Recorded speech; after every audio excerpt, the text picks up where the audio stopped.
इस आंदोलन में साथ दे रहे हैं, आप सभी को वंदन करती हूँ। और जो उपासक उपासिका पूरे देश भर से यहाँ आए हैं, उन सभी को मैं वंदन करती हूँ। और आज ये त्रिपावनी दिवस बुद्ध पूर्णिमा का आप सभी को हार्दिक मंगलमय हो। और मैं चाहती हूँ कि आने वाला समय आप लोगों की जीत में तब्दील हो, बदले।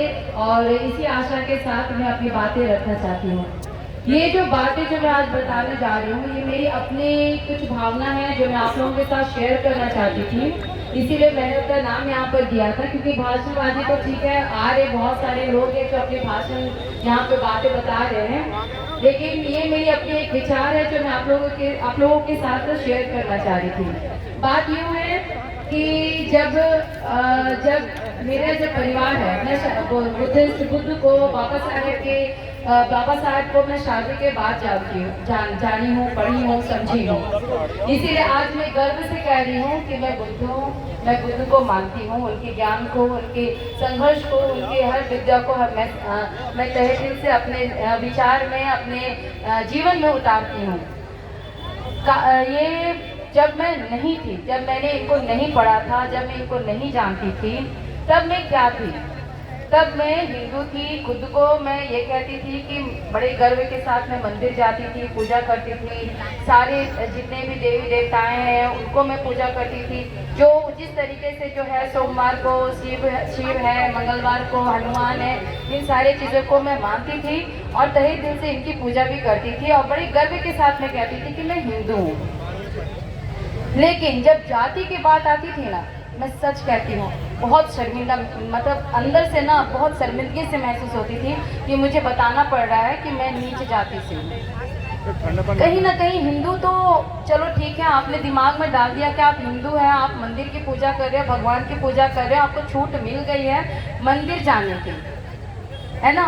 लेकिन जाति की जहाँ बात आती थी, चाहे वो आप स्कूल में हो, चाहे आप कहीं आप किसी पब्लिक प्लेस में या अपने दोस्तों के साथ बातचीत कर रहे हो, या वर्किंग टाइम में आप अपने जो कलीग्स हैं, एम्प्लॉयज़ हैं, उनके साथ में अगर बात कर रहे हो, तो अपनी जाति को बताने में बड़ा असहज सा महसूस होता था, बड़ा बुरा सा लगता था।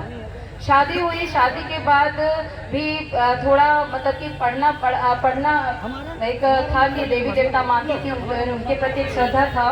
लेकिन जब मैं बुद्ध को और बाबा साहब को जब मैंने पढ़ा, तब मैंने जाना कि भाई हमारा इतिहास क्या है। जब मैंने इतिहास को जाना, तो आज मैं ये कह रही हूँ कि इस आंदोलन के पीछे हम दौड़े भागते आ रहे हैं।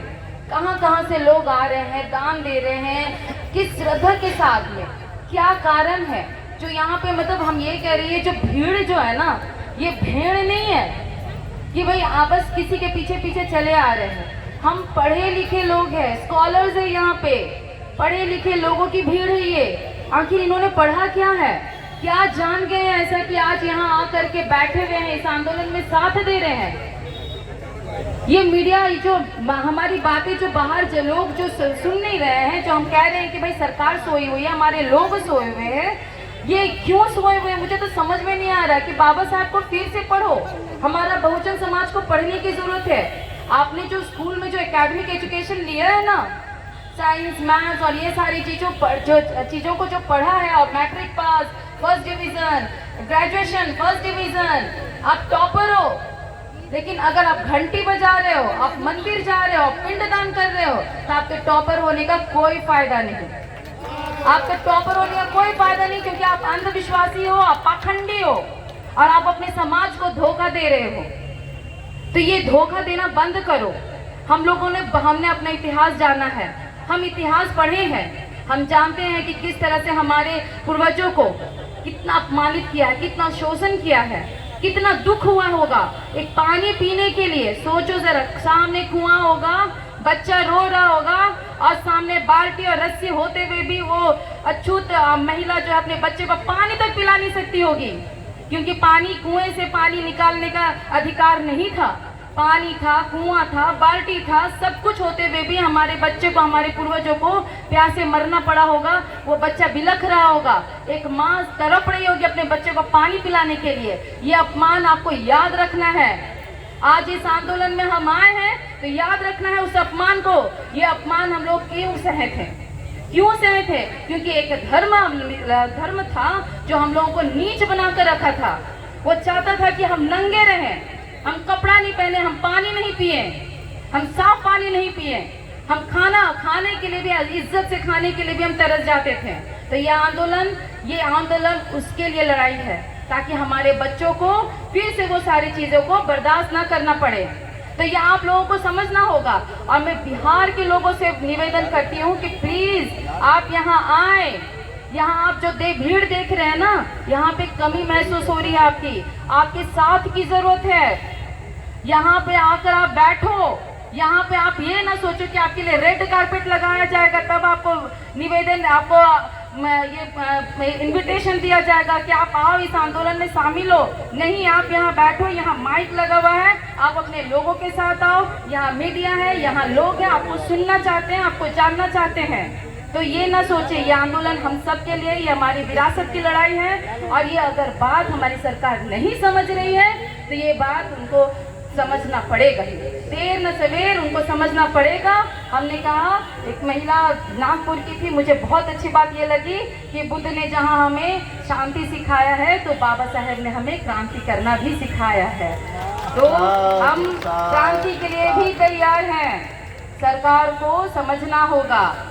और एक बहुत अच्छी बात है, मुझे इस आंदोलन में हम बार बार घूम फिर कर आते हैं, अपने काम को छोड़ कर भी आ रहे हैं। जिस दिन मौका मिल रहा हम बार बार आ रहे हैं, जितना हो सकता है हम समय देते हैं, अपने लोगों को भी समझाते हैं कि यहाँ आए और शामिल हो इस आंदोलन में। कारण सिर्फ ये है कि ये हमारी विरासत की लड़ाई है, ये हमारे आने वाले भविष्य की लड़ाई है, ये हमारे बच्चों की लड़ाई है। आप क्या चाहते हैं? आप अपने बच्चों को हिंदू बना करके क्या नीच बना के रखना चाहते हैं? क्योंकि वो आपको ऊंच बनने नहीं देगा, वो आपको हिंदू में नीच ही बनाएगा। तो मुझे बड़ा गर्व महसूस होता है कि मैं बुद्धिस्ट हूँ, मैं बौद्ध हूँ। मैं बड़े गर्व के साथ कहती हूँ, मैं बौद्ध हूँ। मैं गर्व के साथ ये कहती हूँ। और मैं ये बता नहीं सकती हूँ, मैं ये अपने नेता को, जो हमारा जो नेतृत्व कर रहे हैं, हमारे नेताओं को ये मैं बता नहीं सकती हूँ कि कितना गर्व और कितना मतलब अंदर से हम लोग ये स्वतंत्र महसूस करते हैं, ये बताते हुए कि हम बौद्ध हैं। ये अब हमारे पास कुछ देने के लिए नहीं है। जो सरकार जो हमारे बीच आकर के हमारे में फूट डालना चाहती है, जो चाहती है कि लड़ाई हमारे बीच हो जाए और ये आंदोलन स्थगित हो जाए, खत्म हो जाए, ये चीज़ है भाई, हमारे पास अब कुछ है नहीं देने के लिए। आप सोच रहे होंगे आपको उनका चाटुकार करोगे तो आपको शायद एसी रूम मिल जाएगा, आपको पद मिल जाएगा, आपको चेयर मिल जाएगा। नहीं, यहाँ हमारे लोग नीचे बैठे हुए हैं, जमीन पर बैठे हुए हैं, और जमीन पर बैठ के कोई पद नहीं मांगा उन्होंने। ना हमारे पास कोई पैसा है, ना धन है, ना हम अच्छे से खाना खा रहे हैं, जो हमें मिल रहा है वो खा रहे हैं। तो ये बात समझना होगा हमारे नेताओं को, हमारे संघर्ष को समझना होगा, क्योंकि हमारा आंदोलन ये हमारे अपने भविष्य की लड़ाई है। आपको ये बात समझना होगा, आज नहीं तो कल आपको हमारी बात को समझते हुए हमारा अधिकार देना होगा। ये सिर्फ ये महाविहार का नहीं लड़ाई है कि ये बौद्ध महावीर हमारा हो जाए। ये लड़ाई हमारा उस अपमान के विरोध है, उस इतिहास के विरोध है। क्योंकि हम लोगों ने हमने ये भी पढ़ा कि भाई हमें हमारे जीवा को काटी गई, हमारे कानों में शीशे पिघला के डाली गए, हमारे लोगों को प्यासे मारा गया, हमें नंगा रखा गया, झाड़ू बांधा गया। हम ये भी जानते हैं कि हमारा इतिहास हमारा बौद्ध है, हम बुद्धिस्ट थे, तो ये इतिहास भी हमारा है। तो भाई हम बुद्धिस्ट हैं, शुरू से थे और आज भी हैं और आगे भी रहेंगे। तो ये हमारी विरासत है, हमें ये चाहिए और हम किसी भी हालत में ले सकते हैं, चाहे शांति से या फिर क्रांति करके, किसी भी तरह से लेंगे। ये सरकार को सुनाना चाहते हैं। इसके साथ ही धन्यवाद।